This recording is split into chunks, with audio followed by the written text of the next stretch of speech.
ഏതു സാഹചര്യത്തിലും മനസ്സുലയാൻ പാടില്ലാത്ത വിഭാഗമാണ് പോലീസ്. പരിശീലന സമയത്ത് തന്നെ അങ്ങനെ ഒരു മാനസികമായ കരുത്ത് പകർന്നു നൽകുന്നുമുണ്ട്. എന്നാൽ അതിവൈകാരികതയിൽ ഒരു പോലീസുകാരൻ തന്നെ പോലീസ് ഉദ്യോഗസ്ഥയെ കൊലപ്പെടുത്തിയ സംഭവവും കേരളത്തിലുണ്ടായിട്ടുണ്ട്. ആഴത്തിലെ സൗഹൃദവും വിവാഹ അഭ്യർത്ഥനയും അത് നിരസിക്കലുമൊക്കെയാണ് ഒടുവിൽ അതിദാരുണമായ കൊലയിൽ കലാശിച്ചത്. പോലീസുകാരിയുടെ ജീവനെടുത്ത ശേഷം കൊലയാളിയായ ട്രാഫിക് പോലീസുകാരനും മരണത്തിന് കീഴടങ്ങി.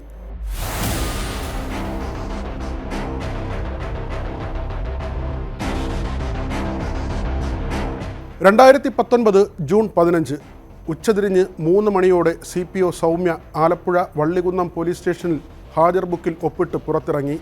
സ്റ്റേഷനിലുണ്ടായിരുന്ന സഹപ്രവർത്തകരോട് യാത്ര പറഞ്ഞ് പുറത്തിറങ്ങിയ സൗമ്യ സ്വന്തം ഇരുചക്രവാഹനം പാർക്ക് ചെയ്തിരുന്ന സ്ഥലത്തേക്ക് നടന്നു വന്നു. കഴിഞ്ഞ കുറേ ദിവസമായി സൗമ്യയെ എന്തോ കാര്യം അലട്ടിയിരുന്നതായി സഹപ്രവർത്തകരിൽ ചിലർക്ക് തോന്നലുണ്ട്. എന്നാൽ സൗമ്യ ആരോടും പ്രത്യേകിച്ച് എന്തെങ്കിലും പറഞ്ഞിരുന്നില്ല.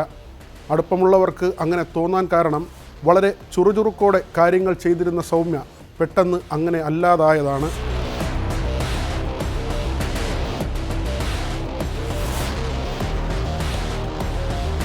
സ്റ്റേഷന് അധികം അകലെയല്ലാതുള്ള വീട്ടിലേക്ക് സൗമ്യ സ്കൂട്ടറിൽ സഞ്ചരിച്ചു. പ്രധാന റോഡിൽ നിന്ന് വീട്ടിലേക്ക് തിരിയുന്ന ഇട റോഡിലേക്ക് സൗമ്യ സ്കൂട്ടർ ഓടിച്ചു കയറ്റി. പൊടുന്നനെ സ്കൂട്ടറിന് പിന്നിൽ ഒരു കാർ പ്രത്യക്ഷപ്പെട്ടു. സൗമ്യ ദിവസങ്ങളായി ഭയന്നിരുന്ന കാര്യമാണ് കൺമുന്നിൽ പേടിപ്പിക്കുന്ന യാഥാർത്ഥ്യമായി സംഭവിച്ചു കൊണ്ടിരിക്കുന്നത്. മറ്റാരെക്കാളും പെട്ടെന്ന് അപകടസ്ഥിതി മനസ്സിലാകുന്നവരാണ് പോലീസുകാർ. സാഹചര്യം വിലയിരുത്താൻ തൊഴിലിലൂടെ ലഭിക്കുന്ന അനുഭവ സമ്പത്ത് പോലീസുകാർക്ക് കൈമുതലായി ഉണ്ടെന്നതാണ് ഇതിന് അടിസ്ഥാനം. ജീവൻ തന്നെ അപകടത്തിലാണെന്ന തിരിച്ചറിവിൽ സൗമ്യ സ്കൂട്ടറിൻ്റെ വേഗം കൂട്ടി. കഷ്ടിച്ച് 50 മീറ്റർ കൂടി സഞ്ചരിച്ചാൽ സൗമ്യയ്ക്ക് സ്വന്തം വീടിന് മുന്നിലെത്താം. പക്ഷേ കാറിൻ്റെ വേഗത്തെ മറികടക്കാൻ കഴിയുന്നതായിരുന്നില്ല അത്. അമിതവേഗത്തിൽ പിന്നാലെ എത്തിയ കാർ സ്കൂട്ടറിനെ ഇടിച്ചു വീഴ്ത്തി. ഞൊടിയിടയിൽ കാറിൻ്റെ മുൻഭാഗത്തെ ഇടതുവശത്തെ സീറ്റിൽ നിന്ന് ഭ്രാന്തമായി ആക്രോശിച്ച് അജാസ് പുറത്തിറങ്ങി. കുലവിളിയോടെ സൗമ്യയ്ക്കടുത്തേക്ക് പാഞ്ഞെടുത്ത അജാസിൻ്റെ കയ്യിൽ യുവതിയുടെ ജീവനെടുക്കാൻ വടിവാളുമുണ്ടായിരുന്നു. നിലത്തുനിന്നെണീറ്റ് പ്രാണരക്ഷാർത്ഥം ഓടാൻ ശ്രമിച്ച സൗമ്യയെ അജാസ് ആഞ്ഞുവെട്ടി. വെട്ടേറ്റ സൗമ്യ ജീവന് വേണ്ടി വീട് ലക്ഷ്യമാക്കി ഓടുന്നതിനിടെ വീണ്ടും വെട്ടേറ്റു. ഈ സംഭവം നടക്കുന്നതിന് തൊട്ട് സമീപത്ത് മറ്റ് വീടുകളൊന്നും ഉണ്ടായിരുന്നില്ല. എല്ലാം മുൻകൂട്ടി തീരുമാനിച്ചതുകൊണ്ട് തന്നെ നിമിഷനേരം കൊണ്ടാണ് അജാസിൻ്റെ നടപടികൾ. തുടരെ വെട്ടേറ്റ സൗമ്യ നിലവിളിയോടെ വീടിന് മുന്നിൽ നിലത്ത് കുഴഞ്ഞു വീണു. ബഹളം കേട്ട് ചിലർ ഓടിയെത്തുമ്പോൾ കാണുന്നത് ശരീരമാസകലം തീപടർന്ന് നിലത്ത് പിടയുന്ന സൗമ്യയെയും അതേ തരത്തിൽ ശരീരത്തിൽ തീപടർന്ന് നിലത്തിരിക്കുന്ന അജാസിനെയുമാണ്. കാറിലെത്തിയ അജാസ് പെട്രോൾ കൂടി കൈവശം കരുതിയിരുന്നു. വെട്ടിവീഴ്ത്തിയ ശേഷം പെട്രോൾ ഒഴിച്ച് കൊല്ലുകയായിരുന്നു ലക്ഷ്യമെന്ന് വ്യക്തം.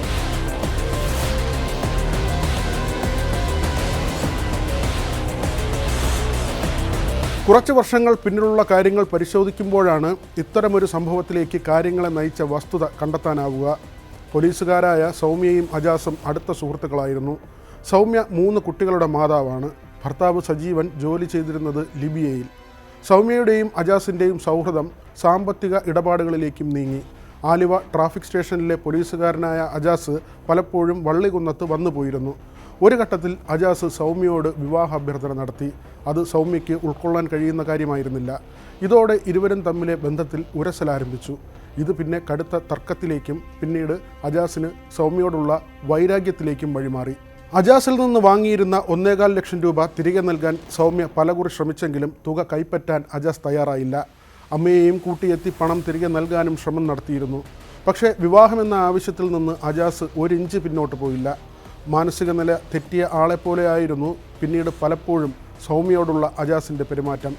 അത് ഒടുവിൽ കൊലവിളിയിലേക്ക് മാറി. ഒടുവിൽ സൗമ്യ ഭയപ്പെട്ടത് തന്നെ സംഭവിക്കുകയായിരുന്നു.